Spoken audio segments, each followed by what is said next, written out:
सेतु निगम में भ्रष्टाचार का बड़ा खेल ऑनलाइन टीवी आपको बीते कुछ महीनों से बता रहा है। लखनऊ से खबर, जहां पर सेतु निगम एमडी अरविंद कुमार पर भ्रष्टाचार के 10 से ज्यादा मामले जिनके आरोप है उनकी जांच हो रही है। अरविंद कुमार पर 100 करोड़ रुपयों के भ्रष्टाचार का आरोप है। बीजेपी विधायक आर.के. शर्मा ने आरोप लगाया है। गाजियाबाद और मिर्जापुर में चहेतों को टेंडर दिया गया, कमेटी के बिना सहमति से ही ये आवंटित कर दिया गया।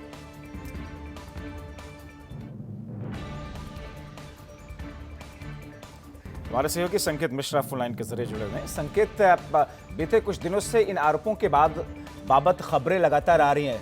अब जांच जो चल रही है उसमें कुछ निकल पाया?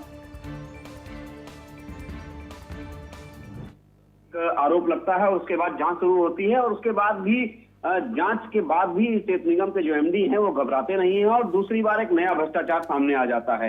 ऐसे लगातार भ्रष्टाचार सेतु निगम की तरफ से आ रहे हैं और वहां पर सीधे आरोप वहां के एमडी अरविंद कुमार श्रीवास्तव पर लग रहा है। और यही नहीं, जो भ्रष्टाचार के खिलाफ वहां आवाज उठाता है उसका तबादला कर दिया जाता है और जो भ्रष्टाचारी अफसर हैं उनकी जांच खुद उन्हीं अफसरों को दे दी जाती है। जो आरोप जिन अफसरों पर लगते हैं उनकी जांच उन्हीं अफसरों को दी जाती है और एक काकस बनाकर सेतु निगम में भ्रष्टाचार लगातार किया जा रहा है। इन सभी मामलों की जब शिकायत की गई और उसके बाद में फिर जांच शुरू होती है और सबसे जो हैरानी की बात है कि जो टेंडर हो रहे हैं सेतु निगम के अंदर सैकड़ों करोड़ के टेंडर होते हैं और वो टेंडर बिना टेंडर कमेटी की सहमति से एमडी अरविंद कुमार सीधे तौर पर कर देते हैं।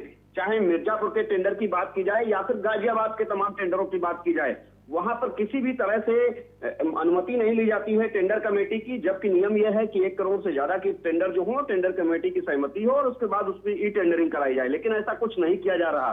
वहीं जो दूसरा आरोप है एमडी अरविंद कुमार श्रीवास्तव पर कि उन्होंने तबादले, जो एक तबादला कारोबार चला रखा है सेतु निगम के अंदर और लगातार जो उनको वसूली की रकम नहीं मिलती है तो तबादले कर दिए जाते हैं और उसके बाद जब पैसे आ जाते हैं सीधा आरोप है कि उसके बाद वो तबादले निरस्त भी हो जाते हैं। 100 से ज्यादा तबादले एमडी अरविंद कुमार ने अपने कार्यकाल में किए हैं। तो ये बड़ी हैरानी की बात है कि लगातार भ्रष्टाचार हो रहे हैं और खुद भारतीय जनता पार्टी के विधायक शिकायत कर रहे हैं। 100 करोड़ के भ्रष्टाचार का आरोप विधायक ने भी लगाया है और उसकी पुष्टि के लिए जो जांच अधिकारी हैं उन्होंने पत्र लिखा विधायक को कि क्या ये पत्र आपका है। विधायक ने इस बात को स्वीकार किया कि उन्होंने पत्र लिखा है और ये एक बड़ा भ्रष्टाचार है, इसकी जांच कराई जाए। लखनऊ से लेकर बरेली, मिर्जापुर, गाजियाबाद, बनारस और गोरखपुर और इसके बाद हरिद्वार तक भ्रष्टाचार के आरोप सेतु निगम के एमडी अरविंद कुमार श्रीवास्तव पर लगे हैं। हरिद्वार में करोड़ों रुपए की हानि एमडी अरविंद कुमार की लापरवाही से हुई सेतु निगम को। तो ये तमाम बड़े जो आरोप हैं उसके बाद भी जब उनकी जांच शुरू होती है और जांच के बाद फिर एक नया भ्रष्टाचार सामने आ जाता है सेतु निगम का। तो ये बड़ी एक जीरो टॉलरेंस की जो नीति है योगी सरकार की, उसके विपरीत काम सीधे तौर पर सेतु निगम के अंदर हो रहा है। और सबसे जो हैरानी की बात है कि डिप्टी सीएम केशव प्रसाद मौर्य का विभाग है और जब डिप्टी सीएम केशव प्रसाद मौर्य के विभाग में इस तरह से लगातार फर्जीवाड़ा होगा, भ्रष्टाचार के आरोप लगेंगे तो फिर सुधार दूसरे विभागों में सुधार की बात करना बेईमानी सी होगी। चलिए, शुक्रिया इन तमाम जानकारी के लिए संकेत। तो जाहिर तौर पर जीरो टॉलरेंस की बातें जिस तरीके से की गई हैं और की जाती हैं सरकार की नीति है, मगर ज़मीनी स्तर पर कुछ इस अंदाज में तस्वीरें सामने आ रही हैं।